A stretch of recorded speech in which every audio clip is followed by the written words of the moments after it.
Good morning, Jonathan and Scott. How are you guys?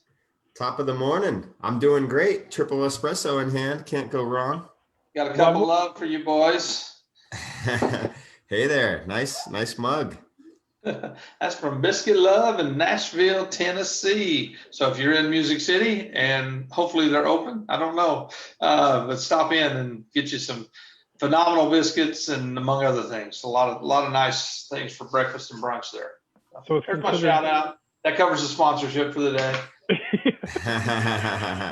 Biscuit Love. Huh. Biscuit Love. And right around the corner from there is the big mural with the wings, and everybody takes the picture with the big giant wings behind them. I think it's probably is it in the Taylor Swift video, or probably in several videos. How are you guys?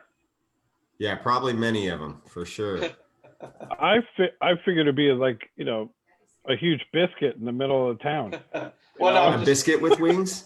Yeah. A block away, because in Nashville there's murals all over town. Jonathan, I think, has been in front of the I Believe in Nashville, but there's all kinds. It's like they have actually a mural scavenger hunt that you can do all around town. There's like 30 something iconic murals around Nashville now.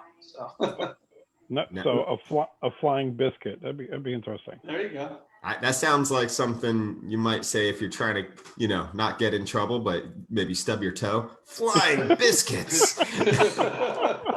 After you eat the biscuits, you're too tough to fly. So a couple biscuits, a glass of water, and you're full. You're good for the day.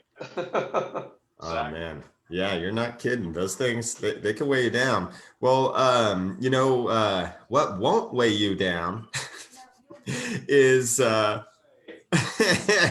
going to have an inordinate amount of segues today. Ding ding ding ding ding ding. Yeah. Word of the day is what is your HDMI knowledge. You could sail through installing digital video. With today's topic of Coffee with Key is, how does HDMI work?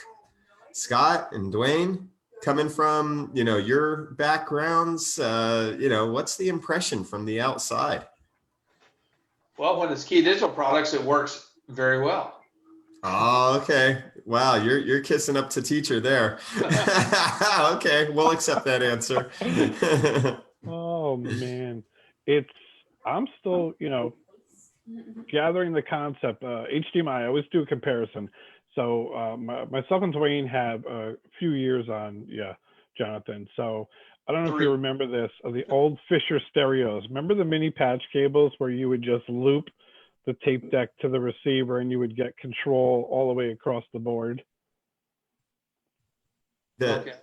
So I'm kind of thinking, like when HDMI first came out, it was like, wow, you could just kind of take a receiver and loop this to that, to this, to that.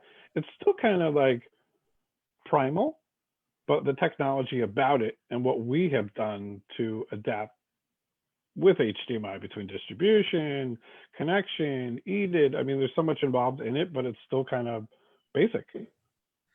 Well, and for me, as you may or may not know, I mean, Jonathan, and Scott, you both know, but people out there may not know. I mean, I came from the audio side of our industry more than the video side. So learning, I didn't realize how much HDMI carried over it. That all aspects of the video and audio are going through those cables, and then over actually, like on our Cat 5 extenders, over certain pairs of that, it's very very I've gained an inordinate amount of knowledge just listening to Jonathan through the years. Wow, 2-0. Yeah, or the analogy HDMI, either people swear by it or swear at it.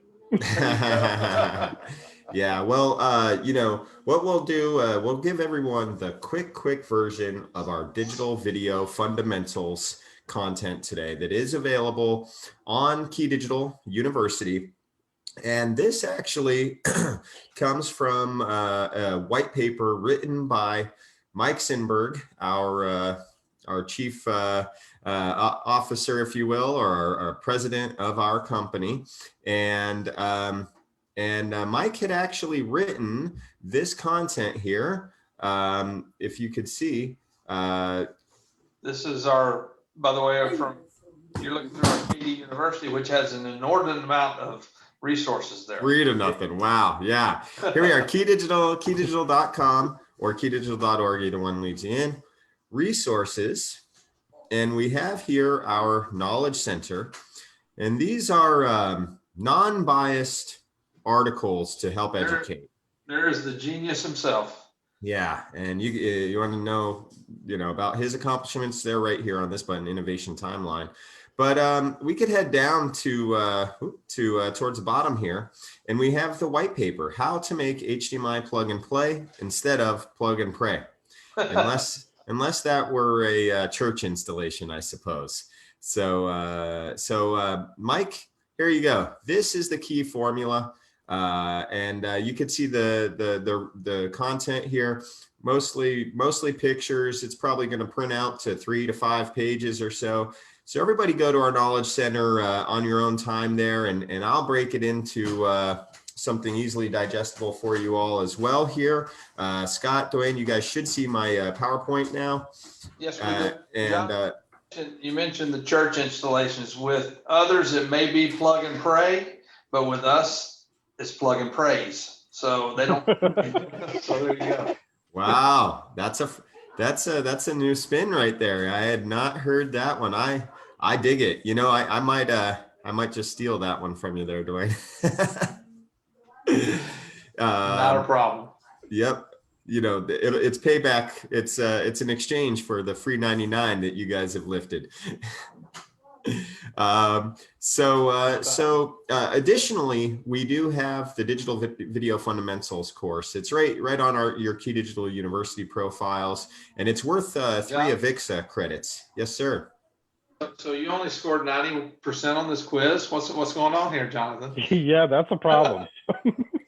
I had to make sure that that if you got one wrong, that the website didn't just give you 100 just for taking it. It's not one of those participation trophies. So wait, that one's only 10 questions, Jonathan? Yes, it is. No, okay. What happens on those is sometimes we'll have a team member go in and take a quiz, because I had that happen to me one time, and all of a sudden somebody failed it, but it showed up under me. I'm like, what? so give Jonathan the benefit of the doubt here. That's it. So just as the article starts off, so does the course here. Scott and Dwayne, even though my 2 students are definitely sitting in the back of the class here, here's your notes. HDMI equals TMDS plus EDID plus HDCP. And we even give you pictures for this, okay, to really depict what's happening here. The TMDS layer, this is your video and audio layer. Okay, so it's very unique. Video and audio are together in HDMI. Video and audio are together. And here's what it stands for, but don't worry about this. If you're taking notes, just remember this is the video and audio layer, but it stands for transition minimized differential signal. So that's your engineer speak. I thought it stood for too much darn stuff. That's a good one. I'm going to steal that. There's going to be an inordinate amount of theft happening today, because I'm going to steal that as well. That's it, because it is where all the video and audio go. That's the heavy bandwidth. And HDMI signals now are up to 18 gigabits per second. Too much darn stuff. That's where it's all going, that TMDS channel. But video and audio together, you guys in the field, maybe this has happened to you before. Your video is fine, but no audio at the display. So if TMDS, video and audio, are together, it's not an HDMI problem, a TMDS problem, okay? Instead, what might that be? Well, that leads us, here's another segue for you, Dwayne, to the EDID channel, the handshake, extended display identification data. So we covered the video and audio layer, but HDMI, one of the 3 layers is the video and audio. The other 2 out of 3 are communication. And that's what really drove folks nuts and can be so frustrating about HDMI is the communication that is constantly happening over that single cable. And so the handshake that E did, it goes backward from the display to the source. Don't let others confuse you. A lot of times people have sat through other training courses by some of our competitors, and they're thinking the EDID needs to go to the display. It does not. Think about it. The display tells the source in a simple one-to-one connection, hey, here's my capabilities. I could support 4K video and I support 2-channel audio. Don't give me 7.1 audio, for example. So it's the video and the audio formatting that the display support going to the source, so that the source should hopefully accommodate with that TMDS line. So when we rewind, have you ever had video but no audio? That's probably a misread. The display is telling the source something, hey, give me 1080p video, give me 2-channel audio, but then the source might instead output surround sound for some reason. In fact, this just happened to me on the phone, on the tech lines, DirecTV. Okay, those HR boxes, they're over a decade old now. Yeah. You plug it in to a 4K handshake, and that 4K handshake, that source had no idea what 4K even meant because it was over 10 years old. So what happens? It defaulted to 1080p DVI, which was the original. I actually had that happen with DirecTV boxes over in Memphis in a restaurant. Been working for 2 or 3 days prior to the opening, and about 3 hours before the grand opening, all of a sudden there was no audio. And actually, I think, Jonathan, at the time I called you and I'm like, what in the world's going on? You said, hey, it sounds like it's getting a misread from this satellite box. And so we just set the EDID setting, and that fixed the issue. Exactly that. And yeah, so it had no idea. It goes to DVI because that's the foundation of digital video after all, which DVI compatible video wise, but there's no audio over that channel, of course. And then finally, the third layer is the copyright protection, HDCP, high bandwidth digital copyright protection, also known as Hollywood dudes causing problems, because this is not on every single HDMI exchange, if you will. For example, this PowerPoint show is not going, the computer is not going to be out looking for HDCP authentication to output this content. It is specific to the content. And when that content is encrypted because it comes from studios, i.e. Hollywood, then it has to authenticate. It has to go to the HDMI sync device, the display typically in a one-to-one connection, and it has to say, hey, before I give you this, are you going to pirate this content? And to which the display has to go back to the source saying, I am not, here is my HDCP license. And that exchange is what's known as a key exchange. And so, KeyDigital, there you go. And there was an early problem of HDCP, unexpected and unthought of in many of our competitors' products is, oh, there's a finite amount of keys. So in other words, if I take one of these devices and I go through a splitter and I'm still allowing the source to do all of the authentication with my 2, 4, 8, 16 displays. And if that source doesn't have 2, 4, 8, 16 keys, then we're going to end up with some displays not having image. So you might have seen that in the early days of HDMI, playing a little bit of whack-a-mole. You have a picture on one display, another display turns on, and suddenly you've lost picture on the first display. That's because the device you were using in the middle did not handle the HDCP authentication the proper way. So Jonathan, what do you do when you have an inordinate amount of displays in that situation? Oh man, I am glad you asked, Dwayne. I will show you exactly how we're doing this in a moment, okay? But first I have to solidify the problems, the mystery of this, right? And make sure the class understands that, you know, all this information, you know, it may seem mysterious, but all this information actually is based on legacy functions and legacy technology. All that TMDS, that too much dang stuff, it's going over. You see most of the wires in an HDMI, most of the information in HDMI, it's just over 4 shielded twisted pairs. That's very familiar to us, right? You know, you may have even had it before that your HDMI cable splits or you know, gets a nail or screw, drywall screw driven through it. Okay, well, you might be able, if it is the head, anyhow, you might be able to just cut that wire and use it as a Cat5, Cat6 termination, shielded Cat6, and use it as an HD-based T extender. Okay, use that HDMI cable as a Cat cable for purposing it with an extender. Now, you know, this is the abbreviated version, so let's not go in too much depth there. But instead, let me show you our what we do, as Dwayne mentioned. Sorry, let's see here, trying to get back full screen. How do I get rid of this alert? Come on. Slideshow. Yeah, I don't want to start at the beginning. This thing is a current slide. How do you do it? Well, click slideshow drop down over here. Oh boy. Okay. Yeah, or that. Or that way. Sorry, I know it was covered up on my side. All right, so here's the infamous poo emoji. This is how not to do it. Imagine that splitter I talked about.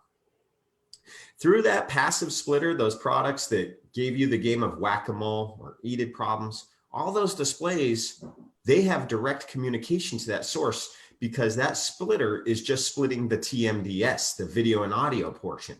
That's like the analog model. Component video, VGA, RGB, HV splitters, they handle TMDS. They didn't handle EDID or HDCP, but that connectivity gave a direct line of communication, which overwhelms the source, giving you whack-a-mole issues, giving you EDID issues. Our full buffer technology takes care of that for you. So now you know about the problems. How do we fix this? Well, actually, there's 3 layers of HDMI, but we give you 4 tools for fixing this. We give you fixed hot plug detection. First of all, what is hot plug detection? Well, I talk about the importance of EDID, HDCP, but those don't even happen if you don't have a healthy hot plug detection. And this, like HDCP, is bidirectional. It's a loop that must be completed. The display turns on, it gives voltage to the source saying, hey, you got a live partner. So then the source returns that voltage saying, so do you. And that's why you should not end up with that sort of no signal on the screen. You might end up with a black screen if there is no signal coming, but this is what that sort of error message is based on, is hot plug detection. So that's a loop that must be completed. And of course, we don't work in this one-to-one connectivity at KeyDigital. We are, you know, extenders, matrices, AV receivers in line, always long cabling. So we give you a tool to force your hot plug detection in case you ever encounter this sort of issue. You could force it at the display or projector. If that projector is scrolling through all those sources, it can't find a signal, turn on the hot plug detection tool. We have that on our EDID rotary, on our control rotary on most products. And other products, you might just see it on a little slide switch to force the hot plug detection and make sure you don't have that issue. And it's so important. Why? Because without hot plug, you don't even advance as far as getting the EDID handshake or doing the HDCP authentication. So with a healthy hot plug, now you're able to do that. And here's the EDID rotary that Dwayne alluded to earlier that solve problems. You've got your rotary here, and we give you 16 different EDID options. And that includes the ability to copy from your connected display or displays. You could specify which one in a matrix type situation.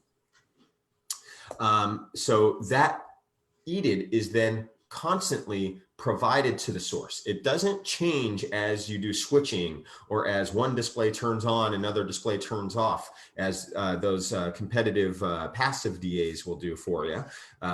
So it's constantly authenticated to the source. The source sees a handshake. If you've ever plugged into a KeyDigital matrix with your laptop or Balun or switcher, you see that name of that display in your laptop as KeyDigital. And so that's the beauty of it. And what's even more beautiful is not only do we give the EDID handshake, we also give the Hdcp authentication to the source. So it's now that source gets those 2 software layers provided by us. It thinks now that source is connected one-to-one to a monitor called KeyDigital. It's a constant one-to-one topology in our system. It's an inordinate amount of topology. I don't know. Is that I failed there? -1 point. No, that's okay. So, hey, but these are the Friday at 4:30 episodes. You know what I mean? All the guys are all done. They're firing up the system, and then it's like, oh my God, what happened? So it's, you know, I mean, I know we didn't bring it up here, but between the fix, having the dip switches, having the options, or somebody being like, hey, you know what, 12 of these TV sets are 4K. Yeah. This other one, in, you know, where they upgraded, or, you know, some of the other existing stuff, he's like, the client just gave me, you know, 12 1080p units. You know, what's going on here? So Yeah. these are all real life problems. I mean, HDMI, yeah, it works great. There's a reason why they don't make a HDMI Y cable. You know, because it's like, hey, you know, let me try this. That would be an inordinate amount of problems. I actually had a caller years ago say, yeah, we're using a Y cable HDMI. I'm like, you got to be kidding me. Where did you find such a thing? Yeah, like, can you buy those? I've never seen them.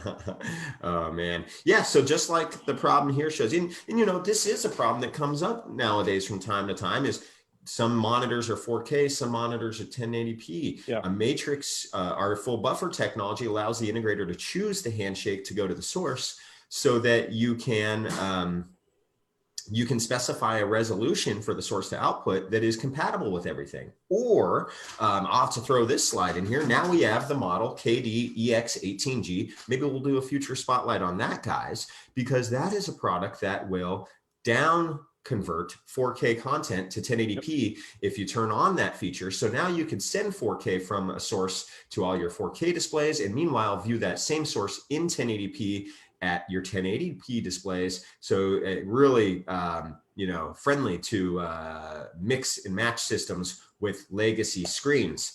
And so we give all the hot plug, all the Hdcp authentication to the sources and the displays. We check with the displays, are you Hdcp compliant, so that we're able to send that throughout the system.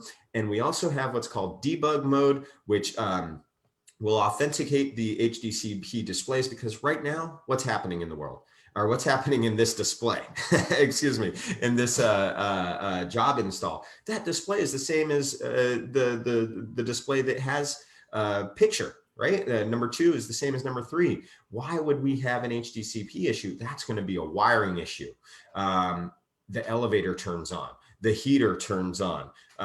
Heaters are especially bad. They emit an inordinate amount of electromagnetic interference there, okay, that could impede into your cat wire if it's not shielded. These are the problems of a professional AV installation, not one-to-one short-run HDMI connectivity that sometimes folks feel was neglected by the designers of HDMI. Which, by the way, Mike Sinberg, not affiliated with that. He's the father of DVD, yes, but not the designer of HDMI. And sometimes people ask that question. So we're able to provide the Hdcp authentication to the source and collect it from the displays, making sure everything is on the up and up. And we could do then, therefore, huge HDMI distribution systems like you see in some of our retail partners in the US, in India, in Russia. We do a lot of electronic stores, department stores. So if you yourself are a store, or perhaps you are a subcontractor for some of those stores, we know a lot of those mom and pop type stores, or even more regional places that are high-end home hi-fi places. Or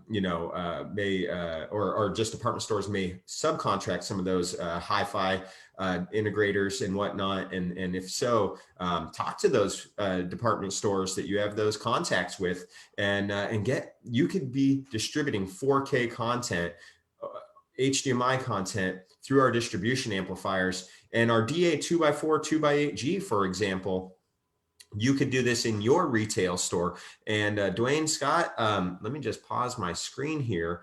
Do you, you guys actually have some news, I believe, about DA 2x4, DA 2x8G. We had a special on it, if I'm not mistaken.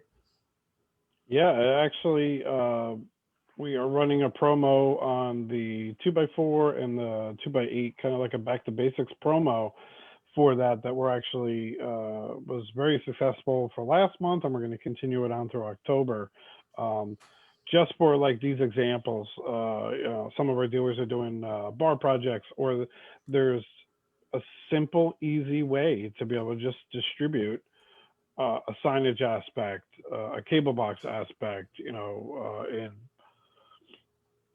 via HC-based T, and like you said, HDMI. It's not something that, you know, it's a plug and play situation that will work, but, you know, a lot of guys aren't comfortable with doing it. But this is so primitive compared to some of the AV over IP and other solutions that we have. But, you know, we're kind of going back to basics to be able to make it easy for guys, especially with it's tough times out there for a lot of guys.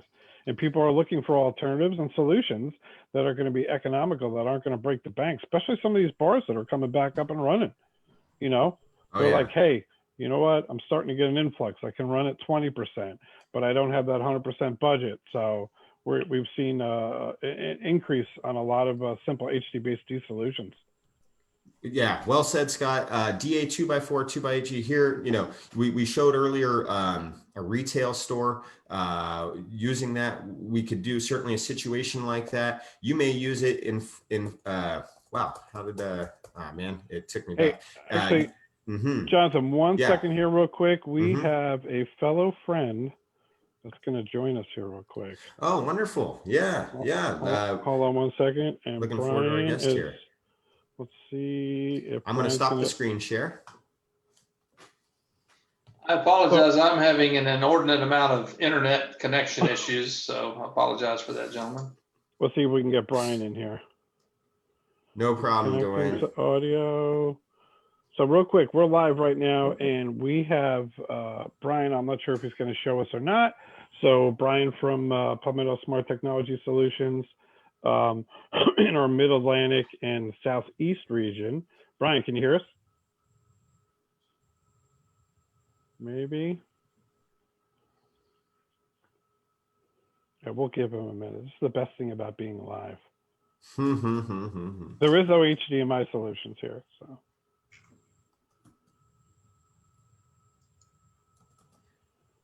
All right, so as Brian might come in or not come in, so what we started doing with Coffee with Key, whoever joined us last week, Jonathan was out on vacation, shooting more GoPro videos that you could see over Dwayne's right shoulder there on the back screen. But we started to bring in dealers to be able to just kind of talk shop, different programs, things that we were doing, different technology, and kind of seeing what's out there and what's going on with other people. Myself and Dwayne talk to tons of dealers every day. But a lot of it was like just hearsay. So when we're talking and this and that, somebody's like, hey, is this real? But at the same time, trying to have people on, like last week was Butch. And Butch is on fire. He's doing great. Things are starting to come back. He does a lot of work in New York City. I'm not 100% sure. I don't have him muted. Hold on one second. Brian, can you hear us or no?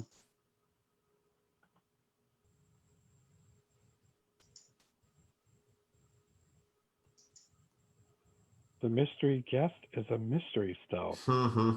Yeah, I see that he's joined. And Scott, if you want, or Brian, just chime in whenever you're ready there. Scott, if you want, I'll just roll through this still for another few minutes. So yeah, we mentioned the large retail stores, and we have some really great solutions for that. And the final aspect of our full buffer technology that makes it really work, you know, now that we got all the software layers of HDMI really down pat, it doesn't mean you're home free. You've got to take good care of that HDMI signal. Scott was saying earlier, HDMI is great technology. And, you know, when did an HDMI signal ever look bad, right? If you lose a few pixels, that means that you're on the cliff. You don't want to be comfortable there. So it's going to be 100% or nothing with HDMI essentially, right? And so what is the 100%? What is nothing? Well, back to the TMDS layer. You guys have often seen these oscilloscope readings. And at the top, we have a healthy scope reading. Your ones and zeros are very clearly defined. That's what you call an open eye. But actually what happens in HDMI is just 3 meters later, that same HDMI signal is the bottom reading of the scope. And those ones and zeros begin looking more like squiggly lines where that open eye is not so open any longer. And that's where we apply the TMDS reclocking. So it's like a brand new signal. So if you ever see those gray, you especially see it on a gray screen, if you see lost pixels there, do not, as a person in the field, do not be comfortable with that. So yeah, so we see here, no more golden, no more poo emoji. Here's the full buffer technology put into images. The HDMI source receives its hot plug detection from KeyDigital, as do the HDMI displays, letting that source know, hey, it's time to go here. We've got a live partner. What do you want from me? It asks. Okay, the EDID is provided from the KeyDigital device. So it's right there in local. Okay, great. I could give you that content, but first, are you going to pirate this content? And we say, absolutely not. Here's your HDCP license. Here's your HDCP key that we provide that source. And by the way, it's not cheap to do that the way that we do our HDCP licensing on every input and output. It's that's a cost per license. That oscilloscope drawings that you had, but a good analogy on that would be like myself having coffee, not having coffee. Yeah, I hear you, buddy. Yeah, the eyes are not open. Exactly. Yeah, exactly. So then the source says, all right, great. I've got my software layers. Here's the signal. And we apply that reclocking on the input side of our products. Why? Because that red arrow may look like a 3-meter cable, but what if it's a 15-meter cable, a 20-meter cable, right? And so if it is, we need to repair that signal on the input side so that it then, through our distribution, is getting a brand new signal to each and every source, every display in that system. So yeah, there you are. You know, how HDMI works. And you know, I don't know if we have Brian ready to go or not. Yeah, it looks like between Dwayne and Brian, I don't know if maybe our Coffee with Key is sucking up all the bandwidth on the internet.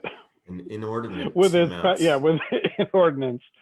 So inside joke to everybody that's watching is before we start these particular Coffee with Key or KD Live, we tease each other and try to pick a word of the day. So if you Google word of the day 2020, today's word was inordinance. So we try to see if we can drop that Nice. as much as possible. So, well, Scott, you know, I think the episode is just about at its limit here as far as time goes. My cup of coffee ran dry. We'd love to get Brian back on future episodes. And also to all you partner integrators out there, we'd love to have you on as well, just talking about your KeyDigital installations, experiences, problems we may have helped you guys resolve. We're happy to do that. And so I actually have my first in-person meeting outdoors in Manhattan coming up here later this morning. So I have to punt. But please do. Hey, are you going over to Hudson Yards today? I am. So sad thing I saw the other day was they took down the sign from Newman Marcus. So they officially took that down. Somebody had posted that on LinkedIn. I felt so bad. The guy that I guess I put the sign up had to take it down. So I mean, that's I mean, it kind of stinks with everything going on, and I don't want to go on a tear because I know you got to go, we got to go. But it's sad to see what's going on right now. It's oof, you know, that's been a landmark there for years. Yeah, it is.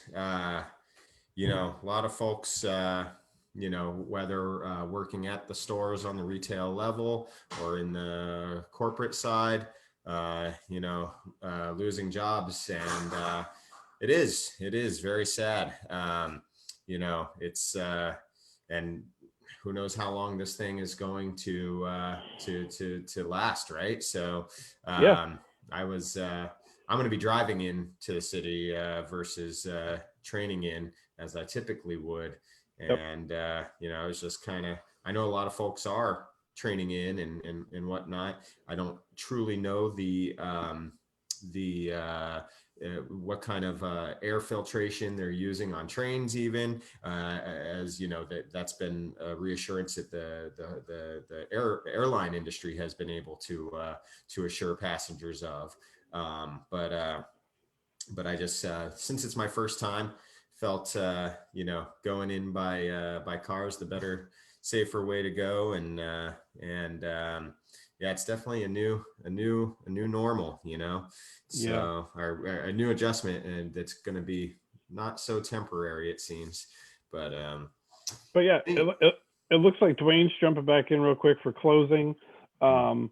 But I don't know, it seems like there's a couple internet issues. That's one reason why I wanted to have Brian on here. I was talking the other day. Brian has Mid-Atlantic and Southeast region. So part of his Mid-Atlantic region, like what we call is the Virginia, DC area and everything else. So I know that their company does a lot of government work, and they're in the thick of it, where each area we could talk to a dealer that's in Florida and they might be a little more lax. And we're not trying to get political on any of our broadcasts or whatever, but it's interesting to hear how certain markets have certain rules across the board. So hopefully we'll get him on the next one. It looks like Dwayne's having a hard time getting back in, but I know Jonathan has to hit the road. We appreciate everybody's time here today, and hope you can join us on the next round. And the next cup. Exactly. Until it's some kind of shots with Key Friday style. But thanks a lot, Scotty. Thanks to everybody for joining. We'll see you guys on the next cup of coffee with Key. Yeah, the next one maybe should be beers with Key. We'll do a late night. I like it. All right, guys. We appreciate your time, and we are stopping our stream.